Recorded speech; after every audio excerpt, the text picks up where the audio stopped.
a Dios y hablaba del niño Jesús, a todos los que esperaban que la redención en Jerusalén. ¿Qué es redención? Redención es la cantidad de dinero que se tenía que dar para liberar a un esclavo. Y es mucho más que eso. Y el día de hoy vamos a ver acerca de lo que es la esclavitud. Vamos a ver qué es la redención. Pero para poder entender la redención tenemos que profundizar en lo que es la esclavitud. Así que vamos a orar. Padre, en esta tarde que su pueblo sea reunido, Señor, delante del trono de su gracia, le rogamos y le pedimos que sea su Espíritu Santo, Señor, llenándonos de sabiduría para dar alimento a su pueblo, y que sea su pueblo capaz, Señor, abriéndole usted los ojos y los oídos espirituales, de entender y comprender lo que es la esclavitud, para así, Señor, comprender también lo que es la redención. Padre, yo le ruego y le pido todo esto por medio de su Espíritu Santo, que lo lleve, Señor, hasta el trono de su gracia, para que nos conteste, y esta carne, Señor, sirva para predicar su palabra. Sí. Le rogamos y le pedimos todo esto en el precioso y poderoso nombre de nuestro Señor y Salvador Jesucristo, nuestro único y suficiente Salvador. Amén. Vamos a sentarnos, hermanos. Vamos al versículo 25. Dice que allí en el templo estaba un hombre llamado Simeón, y este hombre justo y piadoso esperaba la consolación de Israel, y el Espíritu Santo estaba sobre él, y le había sido revelado por el Espíritu Santo que no vería la muerte antes de que viese al ungido del Señor. Es decir, este hombre había sido escogido por Dios para que no muriera sin que antes viera a el nacimiento o a la persona la cual era el ungido de Dios para salvación del pueblo judío. Y dice el 27, y movido Simeón por el Espíritu vino al templo, y cuando los padres del niño Jesús lo trajeron al templo para hacer con él conforme al rito de la ley, él le tomó en sus brazos y bendijo a Dios, diciendo: ahora, Señor, despides a tu siervo en paz, conforme a tu palabra, porque han visto mis ojos tu salvación. Es decir, la salvación que Dios había proveído por medio de nuestro Señor Jesucristo para su pueblo y para el mundo. Estaba ahí un testigo de que había nacido el Salvador del mundo. Y también estaba, dice ahí en el 36, y también estaba allí Ana profetisa. Entonces, hay dos testigos. 2:36. No se ve. Ya no pinta, de hecho. Ahí está. Ahí está.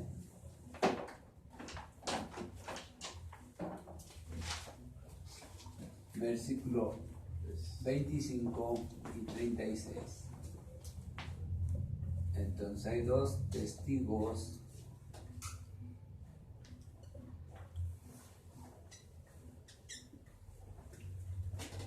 de que había nacido él,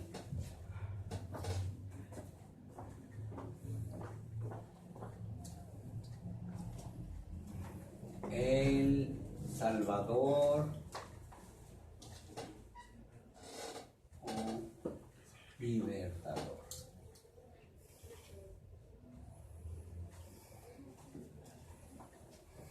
O libertador. Bien. Y estamos hablando en el sentido espiritual.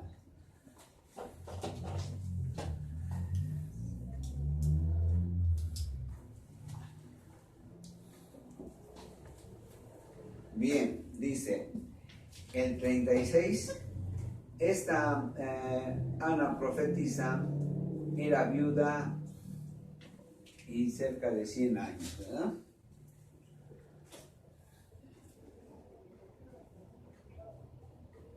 Ana era profetisa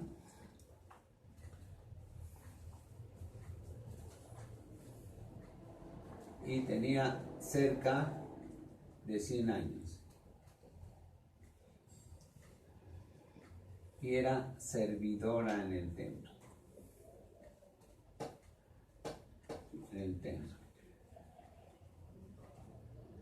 ¿Bien?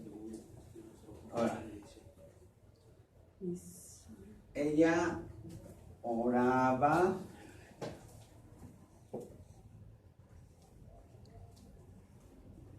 y ayunaba.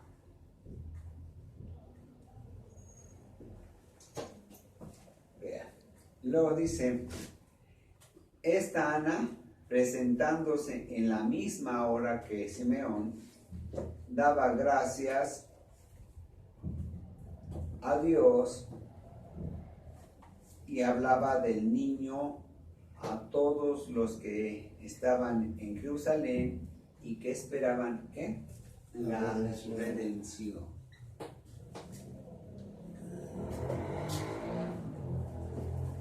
Hablaba a todos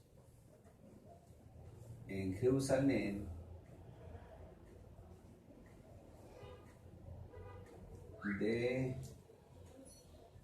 acerca del niño.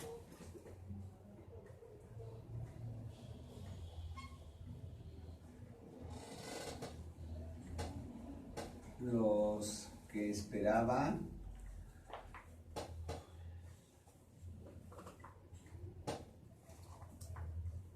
la redención.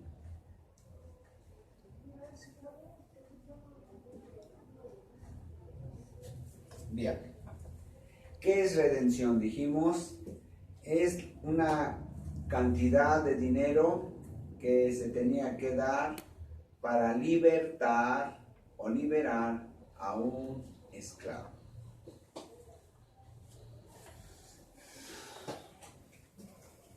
Entonces este es el pago para libertar a un esclavo.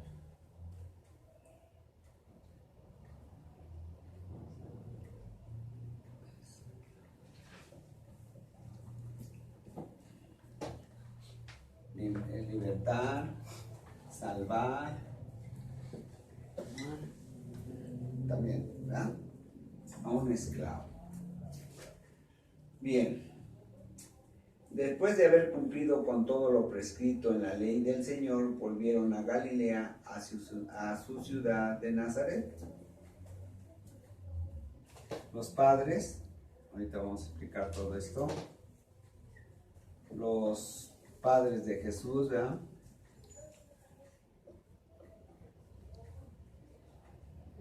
¿Regresaron a dónde? A Galilea, a su ciudad de Nazaret. Nazaret. ¿Sí? Y el niño crecía y se fortalecía y se llenaba de sabiduría y la gracia de Dios era sobre él. Entonces, el niño crecía y se fortalecía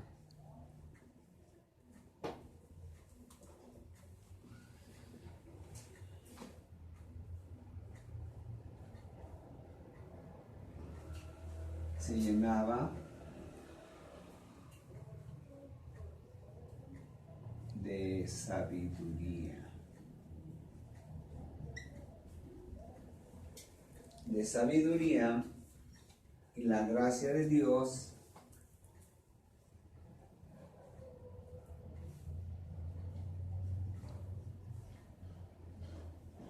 estaba sobre él.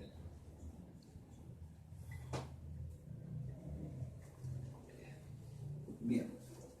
Entonces, primero, hay dos testigos de que un libertador ha nacido para el mundo. Dos testigos. Dijimos, el Evangelio de Lucas es el Evangelio en el cual, por su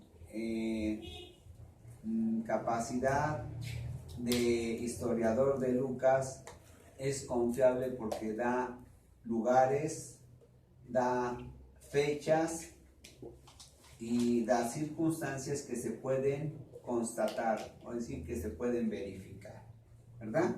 Entonces dice que hay dos testigos acerca de un salvador o libertador. En el sentido espiritual, ¿por qué?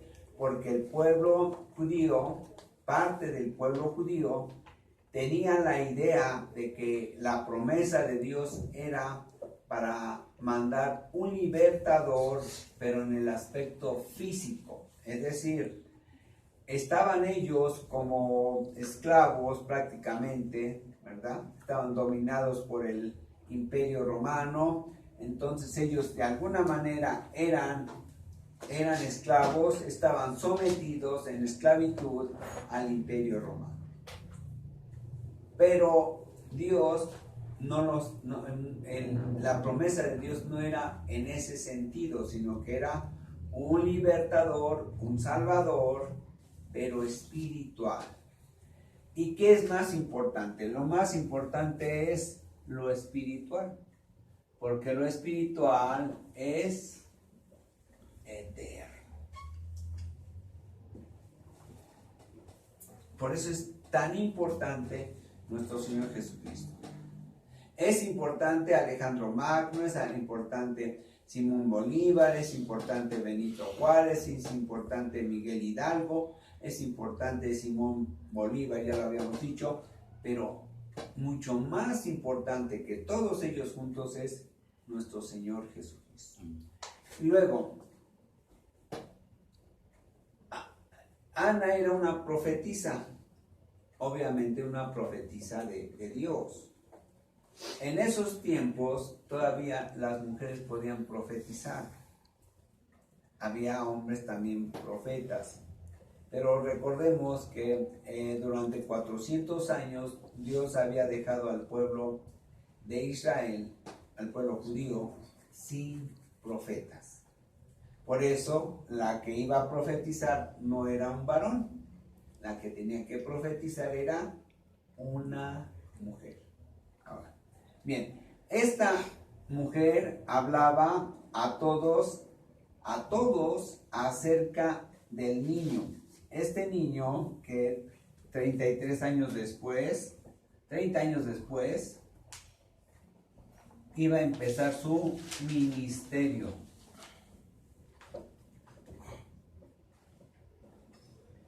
¿Acerca de qué? ¿A quiénes y acerca de qué? Acerca de un salvador, un libertador, ¿verdad? A todos aquellos que creían o sabían y pensaban en la redención que estaba escrita en el Antiguo Testamento, ¿sí? Ahora, esta profetisa les hablaba de un libertador. Es decir, ya nació el libertador. Ya nació. Y está aquí. Y voy a hablarles acerca de esto, decía Ana. Pero no solamente, dice, Él va a hacer el pago. El pago. El pago para que todos los hombres, todo el pueblo de Judea sea libertado. Él va a hacer el pago. Para libertarlos, para salvarlos. ¿De qué? De la esclavitud.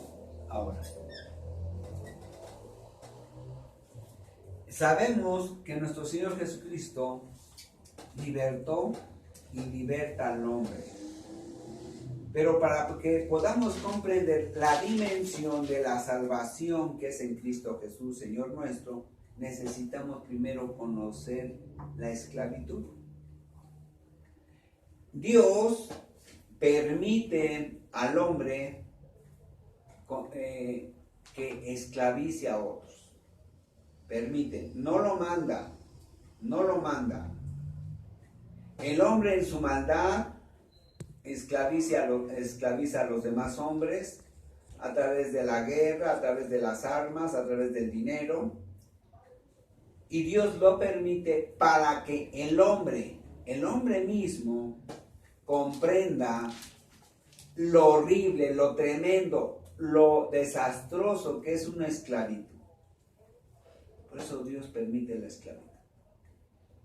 No por otra cosa, sino porque simple y sencillamente el hombre, para que pueda entender la salvación, la redención, necesita comprender primero lo horrible que es estar esclavizado.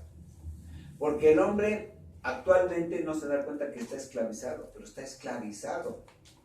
Desde el momento mismo en que el hombre decidió separarse de Dios, desde el momento mismo en que Adán y Eva cometieron el pecado, desde ese momento entraron a la esclavitud espiritual.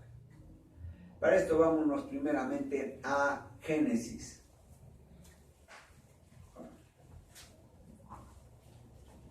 A Génesis 2:15. Pero ahora también vamos a hacer algo más. Este pago también sirve, lo que es la redención, quiere decir a hacer un pago por algo que estaba hipotecado.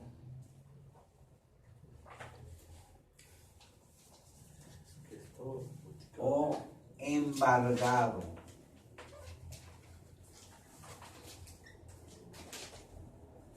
¿Sí? ¿Sería?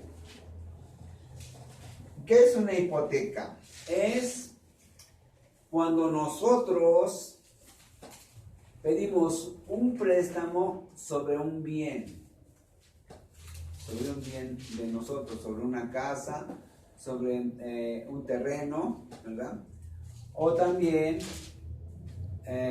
ahora, ya pedimos ese préstamo, no podemos cumplir con la deuda, entonces viene un embargo.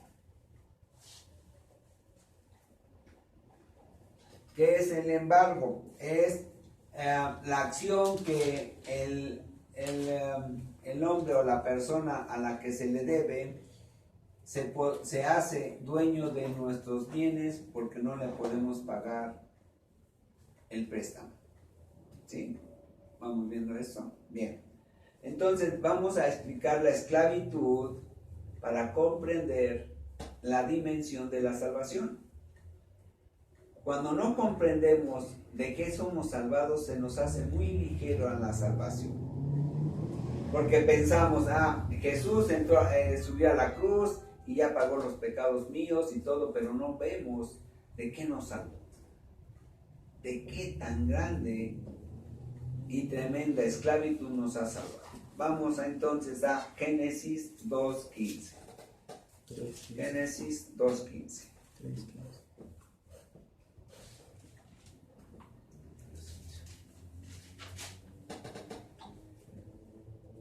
Génesis 2:15. Vean, dice: tomó pues Jehová Dios al hombre y lo puso en el huerto de Edén para que lo labrara y lo guardase. Es decir, el hombre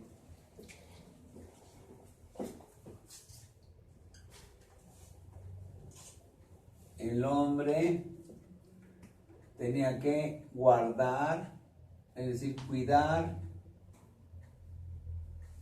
y trabajar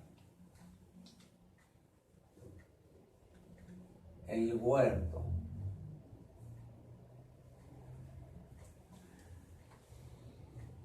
Ahora, ese huerto representaba al mundo entero, ¿sí? Era la representación o el simbolismo del mundo. Vean 2.26. 1.26, perdón. 1.26. Génesis. Génesis 1.26. Entonces dijo Dios, hagamos al hombre a nuestra imagen, conforme a nuestra semejanza, y señoree en los peces del mar, en las aves de los cielos, en las bestias, en toda la tierra y en todo animal que se arrastra sobre la tierra. Es decir, que iba a ¿qué? A gobernar. El hombre gobernante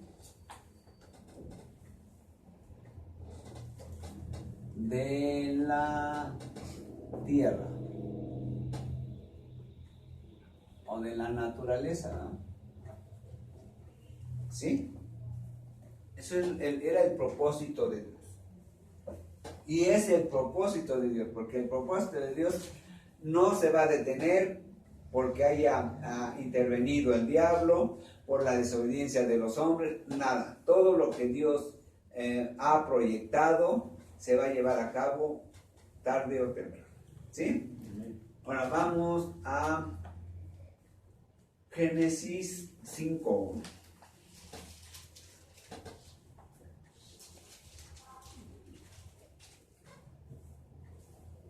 Dijimos, el hombre, el propósito de Dios es que gobernara a la tierra, a la naturaleza, a todos los animales, y que cuidara de ellos y que trabajara para ello.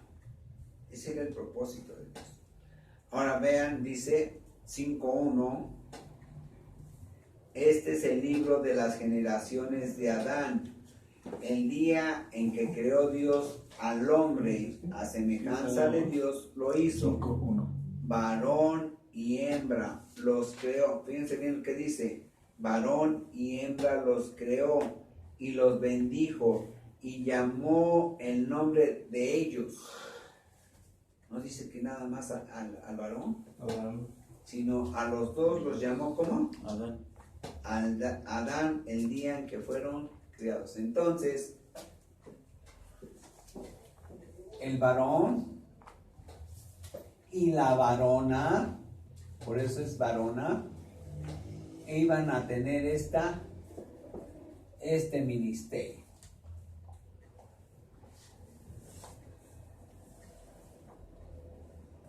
¿Qué es ministerio? Ministerio es el trabajo que Dios encomienda a los hombres para que trabajen para su obra, ¿sí? Entonces, tanto la mujer como el hombre tenían la misma tarea que cumplir. Ahora, pónganse aquí bien, por favor, vean acá. La mujer y el hombre estaban a la misma altura. En ese momento estaban a la misma altura. Al momento de todavía no pecar. Cuando pecan, entonces el Señor pone al hombre encima de ella. Porque ella fue la que empezó con el problema del pecado. ¿Sí? Entonces, por esa razón, la mujer tiene que quedar bajo la autoridad del hombre. ¿Sí? Bien. Ahora, cuando Dios ve que ha pecado el hombre y la mujer, entonces dijimos, hace una separación o una distinción de autoridad del hombre sobre la mujer, pero ahora pasa algo, ocurre algo. Cuando el hombre peca, cuando Adán peca, entonces este ministerio queda vacante. ¿Por qué? Porque ya desobedeció a Dios. Ya no tiene la autoridad moral para gobernar al mundo, para gobernar a la naturaleza. Esa es la razón por la cual el diablo, ¿verdad?, incita a Adán y a Eva al pecado. ¿Para qué? Para quedarse con la autoridad sobre el mundo. Miren, vamos a Primera de Juan Ahorita vamos a regresar acá. Primera de Juan 5:19.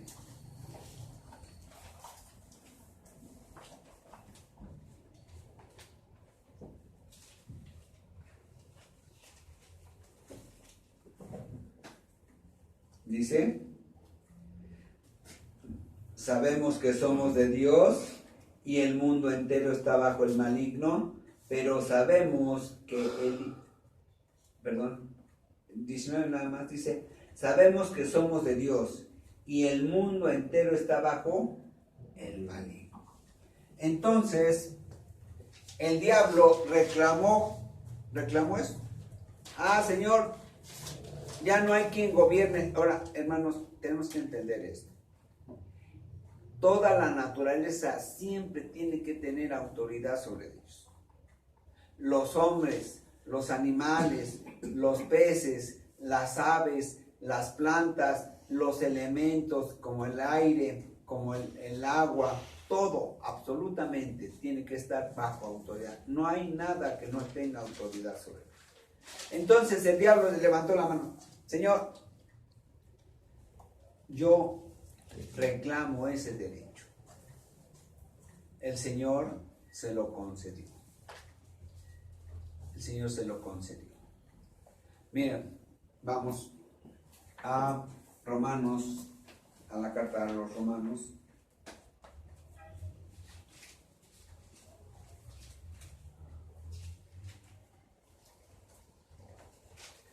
Capítulo 13.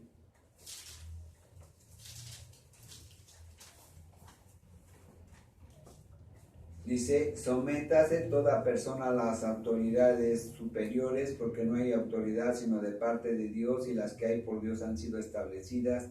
De modo de quien se opone a la autoridad, a lo establecido por Dios resiste, y los que resisten acarrean condenación para sí mismos, porque los magistrados no están para infundir temor al que hace el bien, sino al malo.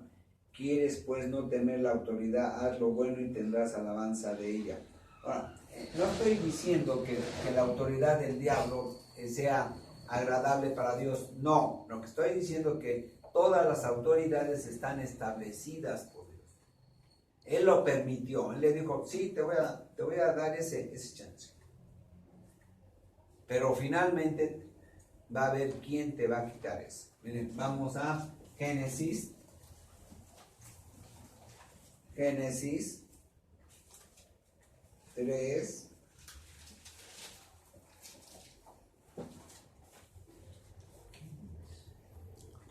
Dice 3:13.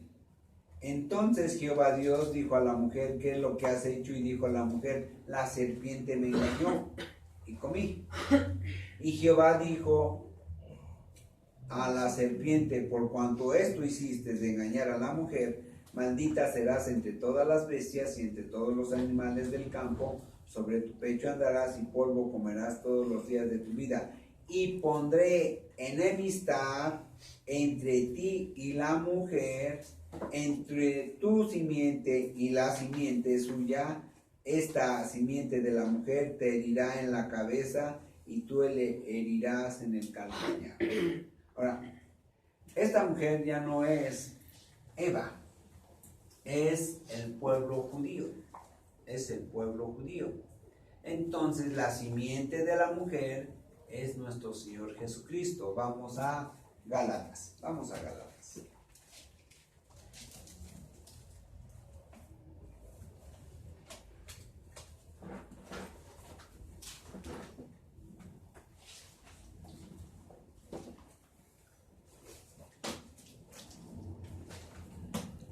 Gálatas 3.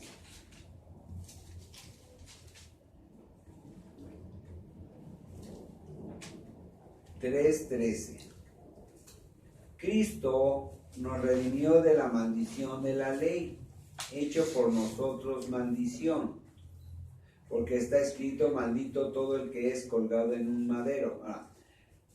¿Por qué la ley es una maldición para los hombres? Porque la ley sabemos que no la podemos cumplir. Entonces, por nuestra desobediencia, la ley es una maldición para nosotros. No porque la ley sea mala, dice ahí a Pablo en Romanos, ¿verdad? En Romanos 7, no que la ley sea mala, sino que es buena, santa y justa. Pero como es buena, es santa y es justa y el hombre no la puede cumplir, entonces lo que es bueno, es santo y es justo, es una maldición para el hombre que no puede cumplir. ¿Sí lo vamos a entender? Porque es maldición. ¿Sí? Bien. Entonces dice el 14, para que en Cristo Jesús la bendición de Abraham es la fe, alcanzase a los gentiles a fin de que por la fe recibiésemos la promesa del Espíritu. Hermanos, hablo en términos humanos, un pacto, aunque sea de hombre una vez ratificado, nadie lo invalida ni le añade. Dice, mira, ya había hecho Dios un pacto con Abraham, ¿verdad?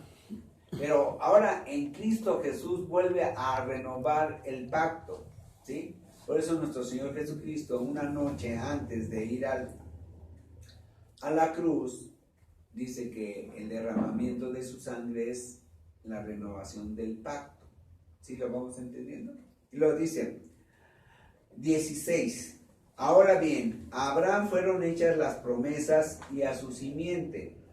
No dice a las simientes, como si hablase de muchos, sino como de uno, y a tu simiente, la cual es Cristo. Entonces la promesa de Dios a Abraham no fue para muchos. La promesa de Dios fue para la, ¿qué? Para la simiente, la cual es Cristo. ¿Sí? ¿Lo vamos entendiendo? Ahora. Entonces,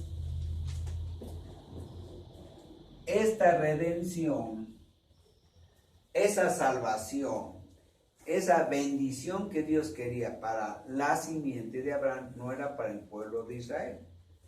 Se apropió todo Israel y todo Judea de esa redención a través de Cristo.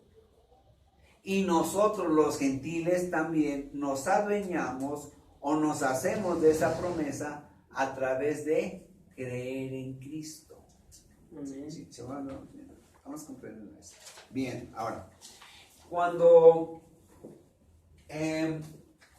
Dios hace ese pacto con Abraham, también le dice lo siguiente. Vamos a Génesis 15. Génesis 15, 13.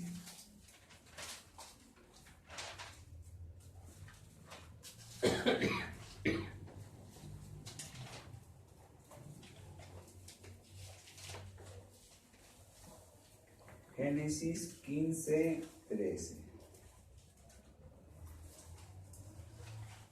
Dice, entonces Jehová dijo a Abraham, ten por cierto que tu descendencia morará en tierra ajena y será esclava allí y será oprimida 400 años.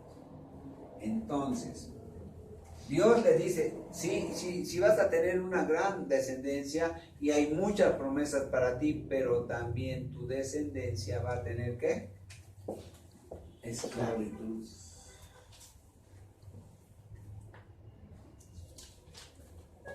Ahora, ese ya era el pueblo de Israel. Entonces, ¿Dios quiere esclavitud para su pueblo? No, pero es necesario. Para que comprendamos, dijimos, la redención, necesitamos ver qué es la esclavitud. Miren, hermanos, la esclavitud, ¿qué quiere decir esclavitud? Primero tenemos que ver esclavitud. Esclavitud es la forma, fíjense bien, hasta forma jurídica. Los pueblos, por su maldad, establecieron legislativamente la esclavitud, porque necesitaban mano de obra, ¿verdad? Entonces la esclavitud, dice su definición, que es la pertenencia o la forma jurídica en la cual una persona viene a pasar a propiedad de otro. Esa es la esclavitud. que un hombre puede pertenecer como propiedad, como si fuera una silla, como si fuera un banco, como si fuera un carro, como si fuera una casa, puede pasar a ser parte de la pertenencia de otro. Fíjense nada más hasta dónde llega, ¿eh? Entonces, esclavitud, pertenecer a otro, ¿verdad?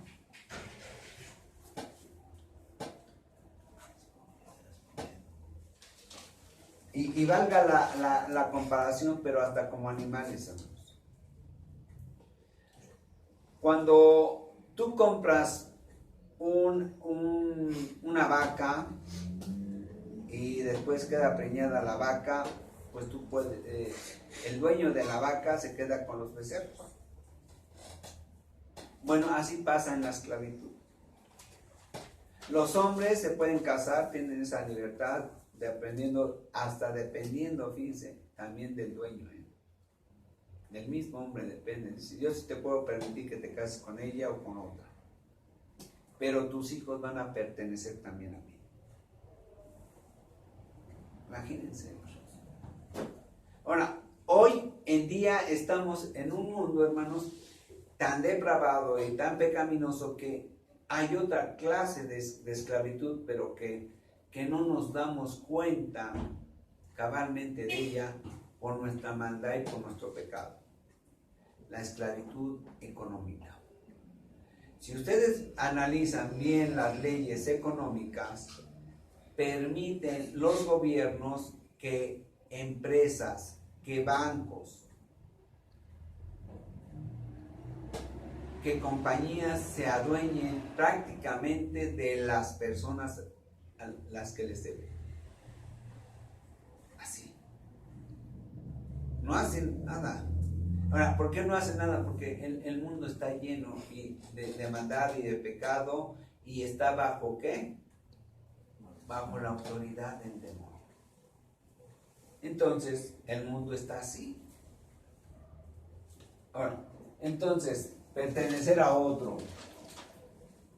No podemos, como esclavos, ¿no?, hacer otra cosa que lo que manda. Que lo que manda el amo. Es decir, el dueño, ¿verdad? El dueño de nuestras vidas.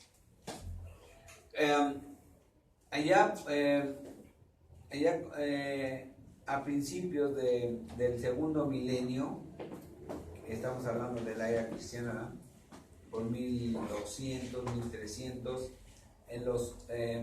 ya había esclavitud en la India, había esclavitud en China, en Japón, ¿verdad? Entonces, ese tipo de países o de naciones también existía pues, desde los tiempos de los romanos, ¿verdad? Desde antes de Cristo. Y la esclavitud en realidad se remonta desde los orígenes del hombre en cuanto falló de la gracia de Dios. Desde ahí empezó todo el gran problema. Entonces había entre los griegos, entre los romanos, entre los persas, inclusive entre el pueblo judío, el pueblo de Israel, existía esclavitud. Pero había una diferencia entre los pueblos, ¿verdad? Todos los demás pueblos no querían dejar escapar a sus esclavos, no les daban ninguna oportunidad de escapar. En el pueblo de Israel, Dios, ¿verdad?, les llama que después de cada 7 periodos,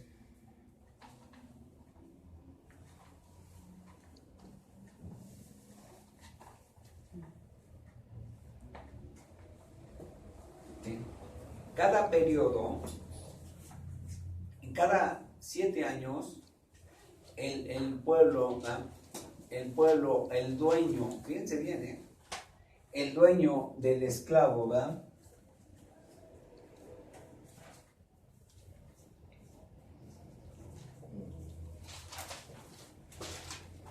¿por qué el pueblo de Israel se podía hacer esclavo? Bien, porque iban y le decían a uno que tuviera mucho dinero, ¿va? Decían, ¿sabes qué? Présteme 500,000 pesos. Y entonces, en el pueblo de Israel no estaba permitido por parte de Dios la usura, ¿verdad? Pero el pueblo de Israel dijo, bueno, para que yo compense un poco mi préstamo, voy a cobrar un interés. El Señor no lo manda estrictamente, no hay interés entre el pueblo de Israel. Pero ya ven que los cristianos son igual de obedientes, igual que los judíos, ¿eh? Igual que los israelitas.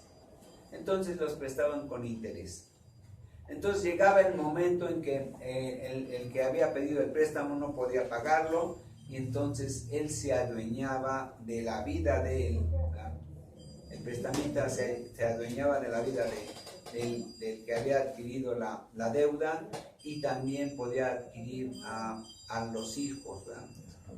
A la familia. Pero Dios dice, después de cada 7 años hay... Perdón, son 6 años. 6 años. Y al séptimo podía ser libre. Sí, pues, sí. Al terminar los 7. O sea, durante los 7 años, durante el séptimo año es en el que iba. 6 años eran esclavos. Más el séptimo año será libre. Exactamente, en el año séptimo. Sí, está correcto. Sí. Ahora, entonces esa era la condición de Dios. Dice, bueno, voy a permitir, ¿verdad? Así como permitió el divorcio el Señor, ¿verdad? Dijo, lo permití porque por la dureza de tu corazón. Igual, exactamente. Entonces dice, pero al séptimo año tienes que libertarlos. Les tienes que... pero también el pueblo de Israel se las ingeniaba para dejar de cumplir con eso. Por eso el Señor les castigaba. Sí, vamos a entender. Y así, miren hermanos, ellos dicen, vamos ahí a Romanos, vamos a ir a Romanos.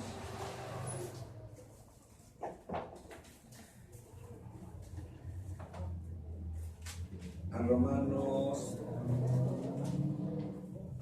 1. Perdón. Romanos 2. No. Vamos a ir mejor a 3:9. 3:9. Haciendo una comparación la palabra de Dios entre los judíos, ¿verdad?, y los gentiles, dice, ¿qué pues? ¿Somos nosotros los gentiles mejores que los judíos? En ninguna manera. Pues ya hemos acusado a judíos y a gentiles que todos están bajo pecado.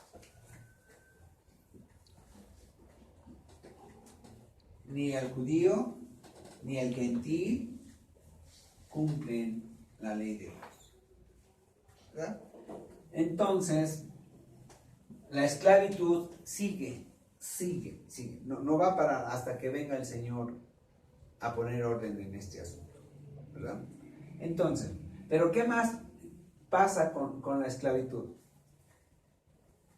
Cuando aquí en México ocurría esto, ¿verdad? Había una ley, la ley de la pernada. La ley de la pernada, ¿verdad? Decía que el dueño de los esclavos tenía que pasar la primera noche con la recién casada. El derecho de pernada. O sea, vean eso. El amo podía disponer de la vida de los esclavos. Disponer así, como si fuera un animalito. Cuando Inglaterra invade y somete a Australia, a los nativos de Australia los agarraban como bolos de boliche. ¿Qué hacían? Fíjense bien. Hacían hoyos grandes en la tierra. Metían a los nativos ahí, que nada más quedara por fuera su cabeza. Y con una bola de boliche les tumbaban la cabeza. Y era permitido por las leyes inglesas. Sí, vamos comprendiendo. Bien, entonces ya vimos el derecho de pernada, la matanza de una manera, diríamos, increíble, ¿verdad? Absurda, como cruel, como lo queramos ver. Bueno, entonces Dios permite al mundo conocer la esclavitud para que conozcan que están espiritualmente en esa misma condición. Porque cuando el hombre esté en el infierno, ¿verdad? Su existencia va a ser eterna. Allá abajo va a ser eterna. Y está en una condición exactamente igual que un esclavo, porque allá no va a poder protestar. Allá no van a hacer huelga. Allá no van a poder rebelarse, no van a tener capacidad de organizarse para rebelarse contra los demonios. Allá no va a haber ninguna posibilidad de salvación ni de redención. Sí, vamos comprendiendo. Entonces, Dios permite que aún su pueblo conozca de la esclavitud para que vea lo terrible que es esto. Ahora, Ana, vamos a regresar entonces a Lucas.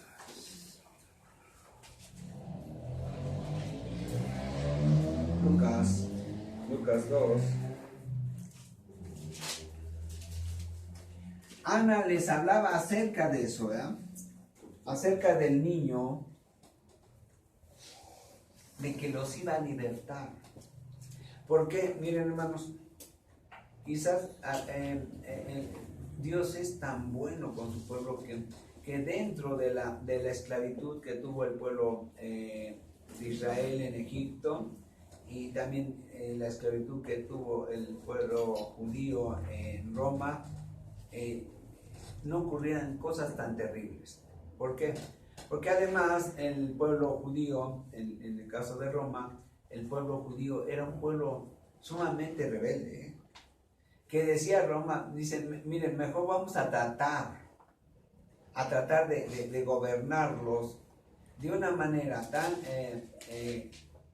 tolerante, ¿verdad? Van a estar sometidos y van a dar sus impuestos, van a hacer todo lo que nosotros como romanos mandemos, pero les vamos a tener cierta tolerancia, pero eso lo había puesto Dios en el corazón de los romanos, que van a tener cierta tolerancia. Los gobernaron a través de reyes judíos. Herodes era un rey judío. Entonces, sí había maldad, había esclavitud, pero era en cierta manera tolerable esa esclavitud para que el pueblo de Dios no sufriera tanto como un pueblo de otra nación. Sí, vamos comprendiendo. Pero finalmente dicen, no, le dicen a nuestro Señor Jesucristo los judíos, miren, vamos a Juan, algo muy interesante le dicen aquí.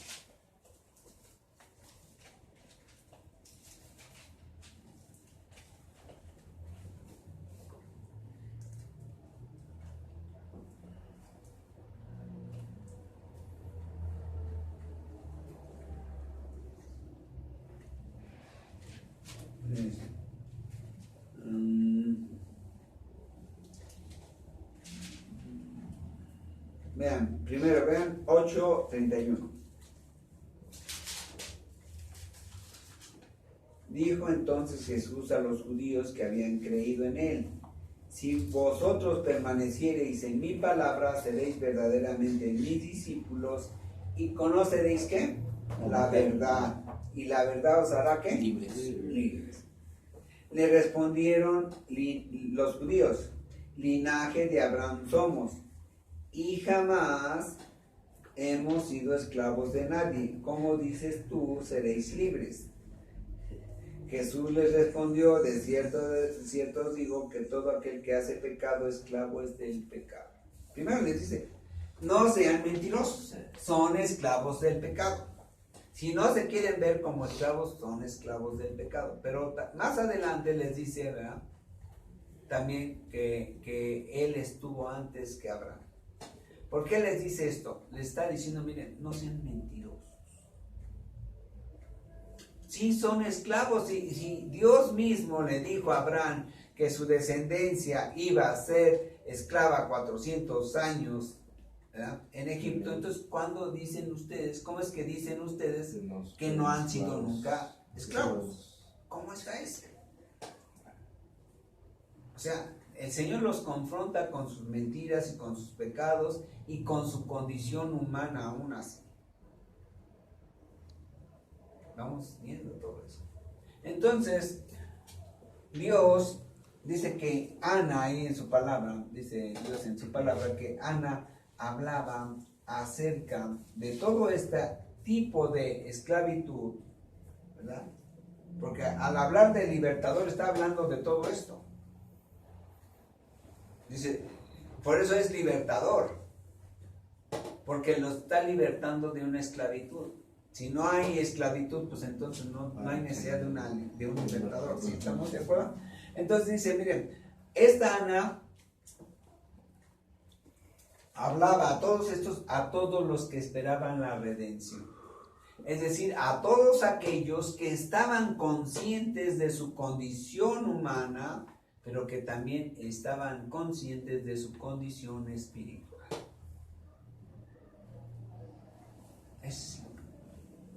Entonces, aquí vamos a regresar a Lucas.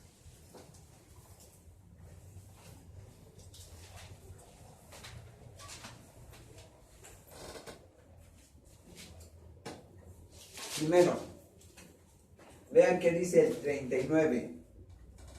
Después de haber cumplido con todo lo prescrito en la ley del Señor, volvieron a Galilea, a su ciudad de Nazaret. Fíjense bien. ¿Quiénes habían llevado al niño al templo? ¿Quiénes lo habían llevado? Sus padres. Sus padres. Los padres de Jesús regresaron a Galilea, Nazaret, después de que habían ¿qué? Hecho que cumpliera Jesús, ¿verdad?, con todo lo que estaba escrito para el niño, ¿sí? Y nosotros sabemos que nuestro Señor Jesucristo, para poder ser el libertador espiritual, tenía que ser libre en todos los sentidos. ¿Cómo? Cumpliendo toda la ley, ¿sí? Entonces, dice, después de haber cumplido todo lo que dice el Señor, todo lo que dice la ley del Señor, ¿verdad?, regresaron a Galilea, a Nazaret. Entonces, y luego dice, y el niño crecía y se fortalecía y se llenaba de sabiduría. Crecía, se hacía grande, fuerte, sabio. Y la gracia de Dios era sobre él. ¿Para qué? ¿Para qué así es? ¿Por qué así es? ¿Por qué sucedía eso? Para poder libertar al pueblo. ¿Por qué? Porque para poder libertar hay condiciones y hay elementos que tienen que reunir los libertadores. Primero, tienen que ser grandes en espíritu. Espiritualmente Jesús es muy grande, el más grande de todos los hombres. Acordémonos, nuestro Señor Jesucristo, verdadero Dios y verdadero hombre, en su naturaleza humana es como nos salvó, en su naturaleza humana. Entonces, tenía que ser grande, muy fuerte. ¿Por qué? Porque tenía que ser fuerte físicamente, pero también fuerte espiritualmente. ¿Por qué? Porque todos los demonios, obviamente, ¿verdad? Espiritualmente hablando y humanamente hablando, se le iban a oponer. Solamente cuando veían en él la naturaleza divina es cuando se doblegaban. Pero había el rebelde, el más grande. Vamos a ir a Lucas 4. El más grande de los rebeldes, vean que dice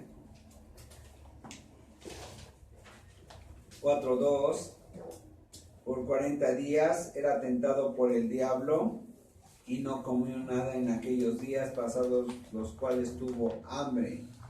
Entonces el diablo le dijo: si eres hijo de Dios, di a estas piedras que se conviertan en pan. Es decir, el rebelde se atreve ¿a qué? A retarlo.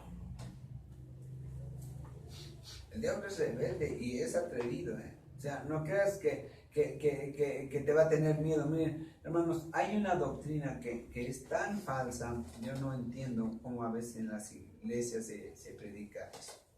Y se cree, es lo más terrible. Los demonios son ángeles caídos, pero finalmente son ángeles que tienen mucho poder. Nosotros no tenemos autoridad todavía sobre ellos. No tenemos autoridad sobre ellos.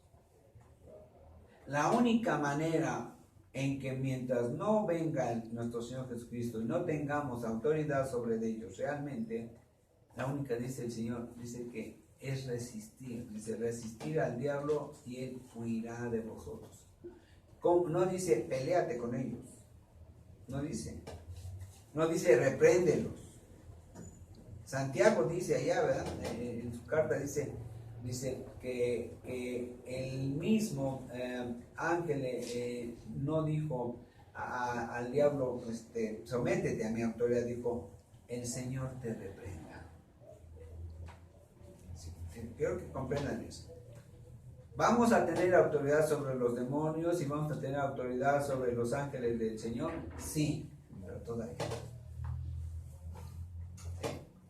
La única protección contra ellos es oración, ayuno y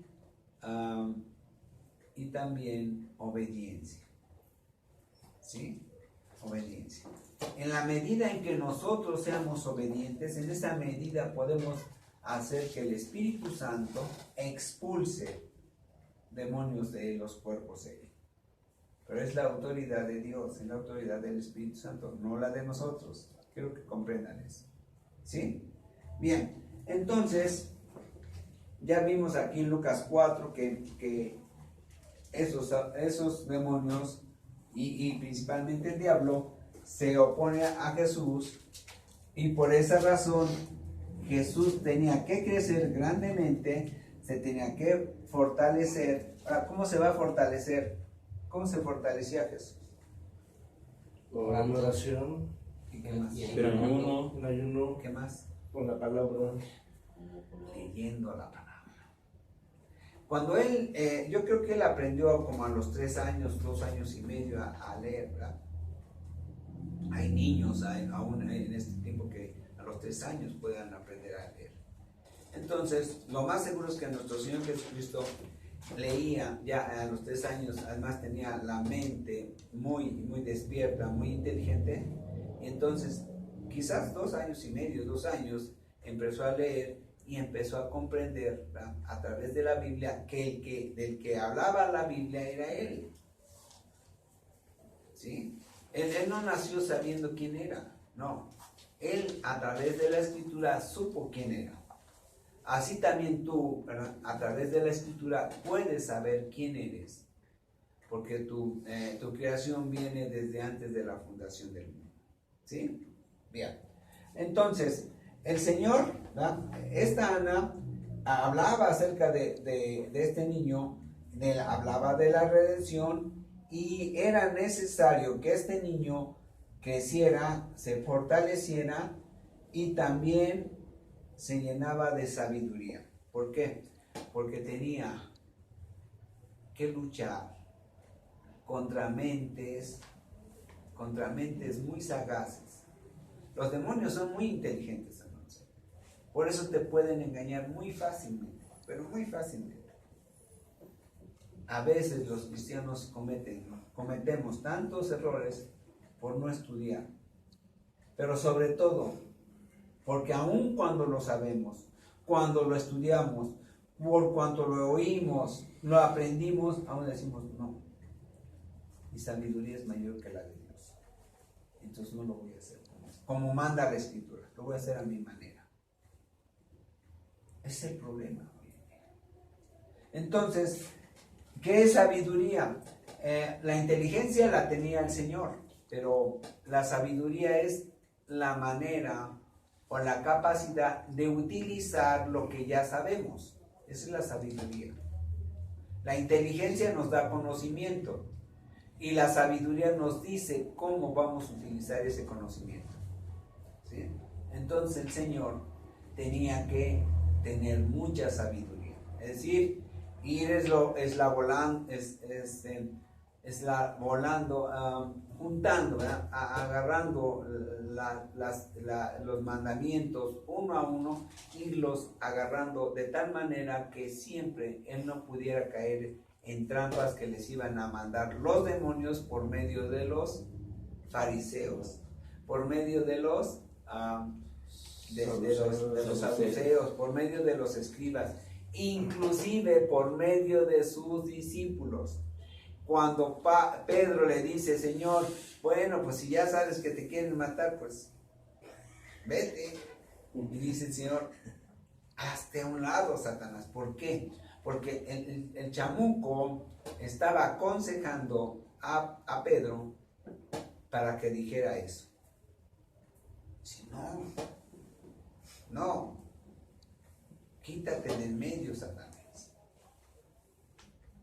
Entonces el Señor tenía que crecer, ¿verdad? Tenía que fortalecerse. Ahora, crecer espiritualmente, fortalecerse espiritualmente y utilizar la sabiduría escrita en la Biblia para poder luchar contra los demonios.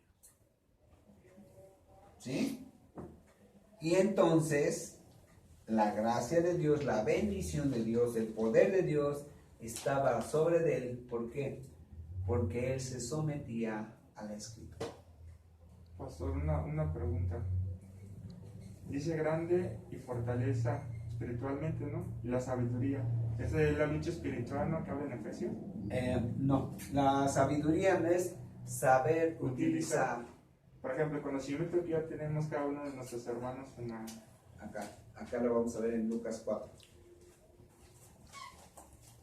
Fíjense bien cómo le habla el diablo, ¿eh? Le dice, versículo 3. Entonces el diablo le dijo, si eres hijo de Dios, di a esta piedra que se convierta en pan. El diablo estaba utilizando ¿qué? La palabra. La palabra. Y luego le dice, Jesús respondiendo le dijo, escrito está, no solo de pan vivirá el hombre, sino de toda palabra de Dios. Entonces dijo, no, sí dice lo que tú dices, pero lo estás utilizando para hacerme caer. Entonces yo te voy a contestar con la misma palabra. Y le llevó el diablo a un alto monte y le mostró en un momento todos los reinos de la tierra y le dijo el diablo, a ti te daré toda esta potestad y la gloria de ellos, porque a mí me ha sido ¿qué? Entregada, y a quien quiero la doy. Jesús sabía que el diablo había ¿qué? Había reclamado la autoridad. ¿Ya lo vieron? El diablo dijo, yo recibo esta autoridad para darle a quien quiera. Y Jesús le dijo, vean qué les responde a nuestro Señor Jesús. Dice, y a quien quiera la doy, y si tú postrado me adorares, todos estos serán tuyos. Respondiendo Jesús le dijo, vete de mí, Satanás, porque escrito está, al Señor tu Dios adorarás y a Él solo servirás. También, dice, le contestó Esa es la sabiduría. Lo dice. utilizar. Sí, sí, ¿sí más? Sí, sí. Esa es la sabiduría. El principio de la sabiduría es el temor a Dios. Y el temor a Dios es toda la Biblia, pues es tener conocimiento de la Biblia. Por ejemplo, hay personas que saben poco, pero no lo saben bien, sino lo utilizan a su manera para atacar a los cristianos. Me he dado cuenta. Así es. Ay. Sí. Ok. Entonces, ven, todo esto, ya vamos comprendiendo todo eso. Entonces, la esclavitud espiritual es mucho más terrible, hermanos, que la esclavitud terrenal. Mucho peor. Porque además, lo más grave de ella es que es eterna. Eterna. Si nuestro Señor Jesucristo, en su bondad, en su misericordia, no nos liberta de ella, no va a haber nadie. Porque nadie es más grande que Jesús. Nadie es más fuerte que Jesús. Nadie es más sabio que Jesús. Y si Él no nos liberta, no porque no pueda, sino porque no confiamos en Él, porque no tenemos confianza en Él, porque no oímos su palabra, entonces nadie nos va a poder libertar. Bien, vamos por último a Juan.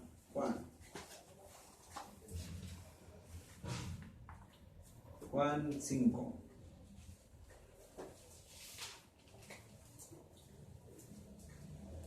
Esto es, habla muy tremenda esto. Dice, versículo 20, hablando Jesús con respecto al Padre, dice, porque el Padre ama al Hijo y le muestra todas las cosas que Él hace y mayores obras que ésta le mostrará, de modo que vosotros os maravilléis, porque como el Padre levanta a los muertos y les da vida, así también el Hijo a los que quiere da vida. Porque el Padre a nadie juzga, sino que todo el juicio dio al Hijo, para que todos honren al Hijo como honran al Padre. El que no honra al Hijo no honra al Padre que le envió. De cierto os digo, el que oye mi palabra y cree al que me envió, tiene vida eterna. Y no vendrá a condenación, mas ha pasado de muerte a vida. De cierto os digo, viene la hora, y ahora es cuando los muertos oirán la voz del Hijo de Dios, y los que la oyeren vivirán. Nuestro Señor Jesucristo, miren hermanos, cuando ustedes predican, ¿verdad?, como evangelistas, como cuando yo predico como evangelista, yo debo de predicar con la Biblia. Nada de que me lo sé de memoria. No, yo tengo que llevar la Biblia. Y entonces yo estoy hablando, o ustedes están hablando, y lo que están hablando son palabras de Jesús, no palabras de nosotros. Y es tan poderosa la palabra de Jesús, tan poderosa, que aún los espíritus muertos la oyen. Y nuestro Señor Jesús dice ahí, los espíritus muertos, los que la oyen, dice, todos la van a oír, todos los muertos. Pero los que la atiendan, es decir, los que obedezcan, ¿verdad?, los que vengan a mí en fe, dice Jesús, todos ellos tendrán vida eterna. Los que no la obedezcan, por rebeldía, por necedad, por su pecado, entonces no pueden tener vida eterna. Así. Entonces, nosotros, yo entiendo que todos los que están en una congregación tienen la posibilidad o ya han creído en la palabra de Jesús. Y entonces por eso están en la congregación. Porque ya Él los libertó del pecado. Ahora, ¿qué hay en la libertad? Miren, vamos a ir a... ¿Qué es libertad?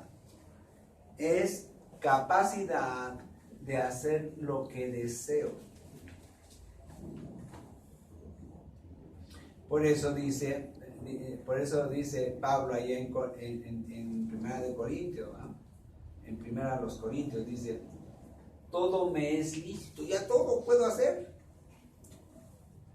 Ya todo puedo hacer, ya estoy libre. Ahora dice, pero hace una reflexión, mas no todo conviene.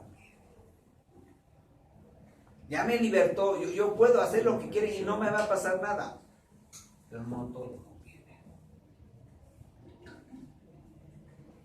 Es libertad. Y solamente en Cristo hay libertad. Solamente. Sí. Vamos a orar y ahorita preguntas. Vamos a.